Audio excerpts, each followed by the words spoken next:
Welcome back to another election edition of Meet Victoria with Caleb Shaw, powered by ThriveFuel Digital Marketing. Early voting is April 25th through May 3rd, and Election Day is May 7th. I am joined by an incumbent today, and we are happy to have him in office, or have him in studio, not in office. If you wouldn't mind, sir, please introduce yourself and let them know what office that you are the incumbent for. I'm Mark Loffgren. I'm the city councilman for Super District 6, which is half of the city. It's east of Sam Houston, north of Magruder, and north of Houston Highway. I've been there since 2019. Gotcha. What originally made you, or let me ask you this question first. What do you see as the role of a city council member, and who do they answer to? Is it the taxpayer? Is it the city? Who do you guys answer to, and what do you see as the role of a council member? The role of a council member is we're the eyes and ears for everybody, not just everybody pays taxes. You pay sales tax.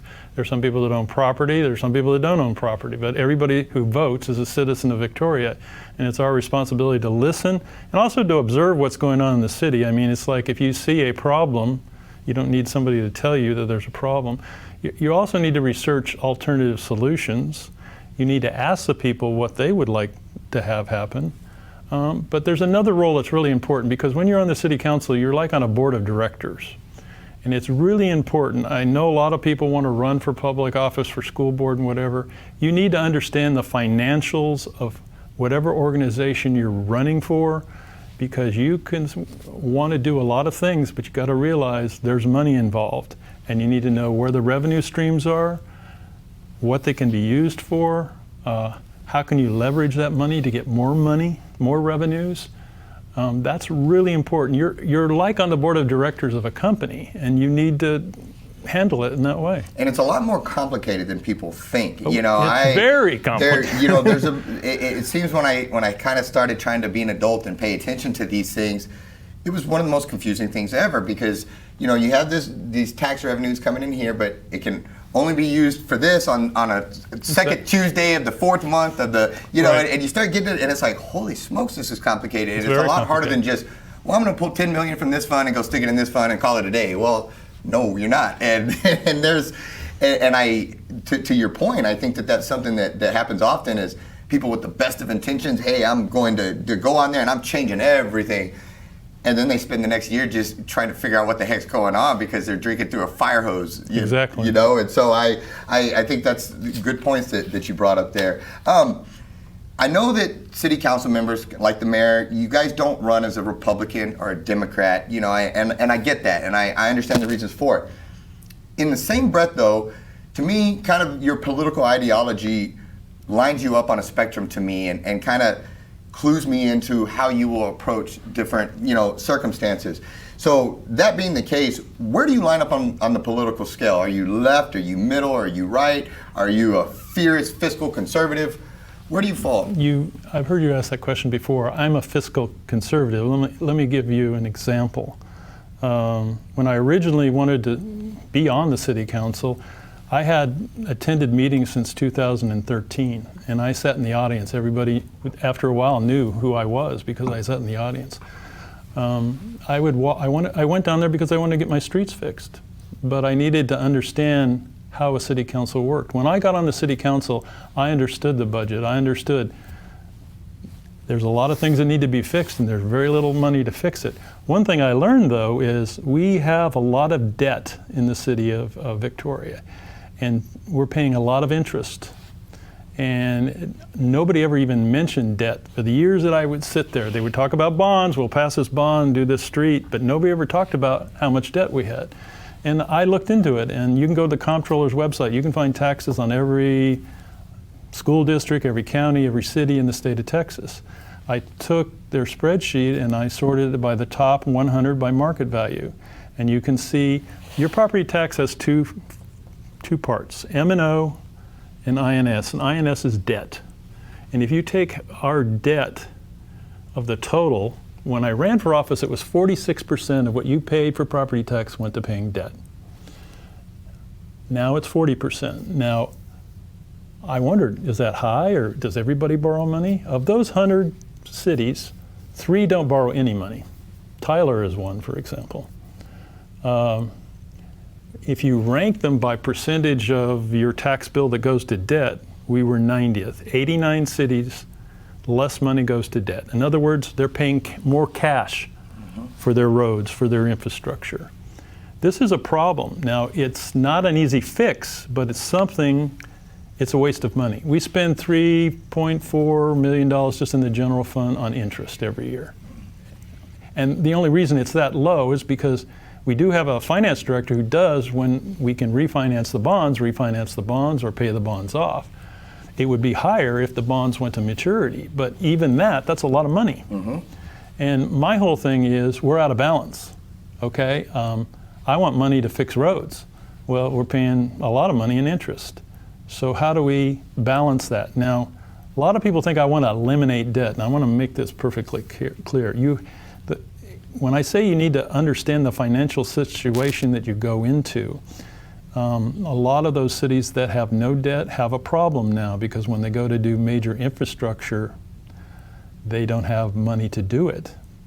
So you have to, it's like having a credit card. You want to have a credit card, but in the city, you want to have a balance. You don't want to be out of balance, but you're going to have that credit card because occasionally you have to do a big project. So if you don't use that credit, then all of a sudden it disappears, and one year you decide, well, we need to do this project, then everybody's taxes go sky high. So the whole thing is, I don't want to raise taxes, I want to spend more cash on projects. So I would call me a fiscal conservative by any stretch of the imagination. So. Good deal. No, good answer. That kind of leads me into recently one of the things that just happened was BootFest was canceled to focus on other deals coming up and all of that. You know, I'm conflicted on things like BootFest because, you know, of course I want quality of life things, fun things, etc. But I was also kind of raised under the deal that government was for road, bridges, and security, you know, and my beef is not so much that we have BootFest. My beef is more that we would lose money on BootFest. And I could swallow BootFest if, say, it was breaking even or if it was turning a profit. But I struggle with taxing, you know, spending tax money or losing tax money to have fun, you know, and it, again, in theory, yes, I appreciate the effort. I appreciate that people want to do that. But if we're losing money on it, I struggle with that. What do you see as the role of the city when it comes to, for lack of better terms, providing fun or opportunity, you know, things like that? Again, I could live with BootFest if BootFest broke even or even made a profit. Like, I think it would be a great thing for the city if it turned $1. Where do you line up on something like that? I was never fond of BootFest. Where we have BootFest is not the right place for BootFest. BootFest is funded by hotel hot funds, which can only be used for certain things. Yes, sir. And it's a tax that people pay when they stay in a hotel. It's one of the things that can be used. BootFest over the years, I sat there and I went over budgets since 2013. It has gotten closer to breaking even, and a lot of things aren't considered in that. Like, for example, people are staying in hotels at the time, and people are spending money in sales tax money. To be honest with you, probably the last year was very close to breaking even. But you don't see those figures added in. Yes, sir. So it's like economic development. If you do something someplace, you might see the outcome somewhere else. So I honestly think it broke even, but that's not the place for BootFest. I wasn't wild about BootFest. I know in 2024 we're planning on having a bicentennial celebration, and we have years to plan out and do it right. Yes, sir. Well, and I agree with you to a point on that, because let me lead with the fact that I love downtown. I have friends that own places down here, and I want them to be nothing but robust, vibrant, and successful. But that being said, one of the things that I hear a lot, and sometimes I feel myself, is it seems like the city gets focused in on downtown, and we are going to make downtown like Fredericksburg and downtown. And it seems like a lot of times that the rest of this, it's downtown at the expense of the rest of the city, or we feel neglected per se, because it seems like it's always about downtown. Whereas if you get out of downtown, and I love them down here, but if you get out of downtown and you go ask 10 people in Victoria, where's downtown and their list of priorities, where I would argue that it would always be close to the bottom. Yet most elections, and I'm not saying yourself, but a lot of the politicians, a lot of the candidates, it's always downtown, downtown, downtown. My argument is even if downtown was everything that they wanted it to be, I still feel that it's not geographically kind of set up to handle a lot of the stuff. And so I guess where I'm going with this is, the other side of towns, it feels like we get mattress stores and check cashing places, and I'm even confused. And again, I appreciate the effort, but I'm even confused on like the fast food, or you gotta say quick service thing, restaurant with like five fast food restaurants in one. If I drive down the Vero or any street in Victoria right now and you pass these fast food restaurants, almost every single one of them has signs up, we're hiring, yes you, come in, get your rear end off the couch, come get a job, we need help, like every single one. And yet it seems like all this attention is put on downtown and their festivals and all this, where we're getting a Dunkin' Donuts and a Taco Cabana or whatever, and it's not that I'm not grateful, but it feels like this side of town isn't given the same attention that downtown is. When you have 98% of the people in this side of town and a much smaller percentage here, but it seems like downtown gets all the love. Am I wrong on that, or am I just feeling neglected? You're feeling neglected, but there's more talk about downtown. Downtown's always been, everybody wanted to do something with downtown. Nothing's ever really been done until the last few years. Mm-hmm. Downtown, one thing, we did a fiscal analysis. And what you learn from that is commercial real estate, especially dense commercial real estate, if you can improve the value of that, you drive up the property values a lot. You drive up revenues for the city, okay? For example, a big box store like H-E-B, if you had just nothing but little stores in that whole space, you'd have a lot more tax money. Mm-hmm. Also, I think a downtown's a reflection on the rest of the community. If your downtown looks horrible, I'm going to guarantee that the rest of your town looks horrible. It does get a lot of play. A lot of the play, though, is paid for with hotel money, again, and with sales tax development corporation money, which is for growth, for economic development. And the thing is, if you plant the seed here, if downtown would look a lot better and had more businesses will come to the rest of the town. You have to pick one area and work on it. You can't just do blanket things. As to the 5 fast food places on Navarro, a developer bought the property, and then that's what the developer tried to do. We don't have zoning, okay? Mm-hmm. We can't tell people what to build on Rio Grande, what to build anywhere. So. And I appreciate, I'm not trying to bag on that. I appreciate that developer willing to want to come develop, to Victoria to develop, and it's like, man, they're doing all the cool stuff downtown, and this is, I don't know. Well, there's more development coming over by Home Depot too. There's going to be a whole. Yeah, that's true. Okay, that's true. There's new development on Salem Road and Mockingbird. I mean, we've had a lot of new development. If you look at the last year and this next year, we're going to have a lot more. There's businesses going into the industrial park, which I can't talk about one of them because it's not totally finalized, but they will add to Victoria. I understand the labor shortage thing, but that's up to the person who owns the business. Good point. We're running out of time, but this kind of got my brain thinking, why do we not, every time I'm driving into Houston or something and you start coming into Sugar Land and there's all these outlet malls and all that, why do we not, on our highway to Houston, where we have just thousands and thousands and thousands of cars drive through every day, why don't we focus on that area to revitalize, or instead of people coming through and it's truck stops and it's industrial or a mechanical, You're talking about out of town? Yeah, I'm talking about the highway to Houston. Not Houston, not Rio Grande, but as you're passing through on the interstate up to Houston, it's not very visually appealing as you're going past Victoria. No, it's truck stops and a bunch of industrial.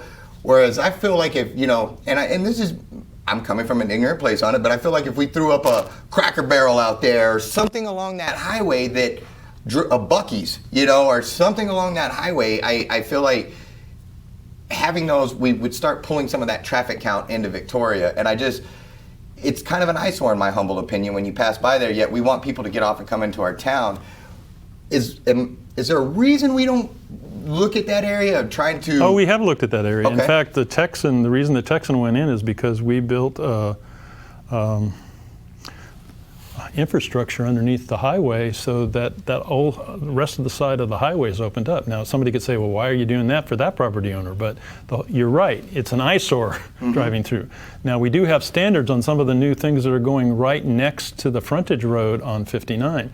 But no matter what we do, it's never going to look pretty. Now, as far as Cracker Barrel goes, if I could get Cracker Barrel to come in here, they'd make me king. Yeah. Okay. And I was pulling a random one, but I'm with you. Yes, sir. Okay. And there is a developer, and I shouldn't say anything, but there's somebody trying to get one into town. In fact, the gentleman who's one of the editors of The Advocate used to run the newspaper in Lebanon, Tennessee. And that's the headquarters of Cracker Barrel. In fact, I asked him, I said, do you know any of those people? No, he didn't know any of those people. Dang. And I thought, well, one day, my daughter works for a veterans hospital in Asheville, North Carolina, and occasionally we drive over there. I thought, well, one of these days, I'm just going to go sit in the headquarters of Cracker Barrel and say, come on, what do I have to do? I'm here. You come to Victoria, I'm not leaving. If I could do that, they would make me king of Victoria. I think they would too. Sir, I appreciate your time. We've run out of time for the interview, but if people want to reach out to you, if they have questions, if they want to follow your campaign, how can they do so? They can call me on my phone and leave a voicemail, and I will get back to them. It's 578-9369. It's on all the signs. My phone number's on all the signs. I prefer to talk. You can go to Facebook. I don't go to Facebook often. At one time, my Facebook messenger was hijacked, and I'm not real fond of it, or I don't feel secure with it. So call me. Leave a message. I'd rather talk anyway because it's a lot easier to have a real good understanding of a situation when you hear somebody talk to you. No, I agree, and you don't have, a lot of times it cuts down on that lost in translation. And you can't read tone in the text and all that stuff. So, no, I agree. And once again, thank you for your time, and thank you for serving on council. It's not something I would want to do. It's an intrusion into your personal time, and you have to make yourself accountable to the public all the time. And so thank you for doing it, and thank you for serving and spending all the time that you do to better our community. So thank you. Guys, thank you so much for tuning in. Early voting is April 25th through May 3rd, and Election Day is May 7th. We'll catch you at the next one.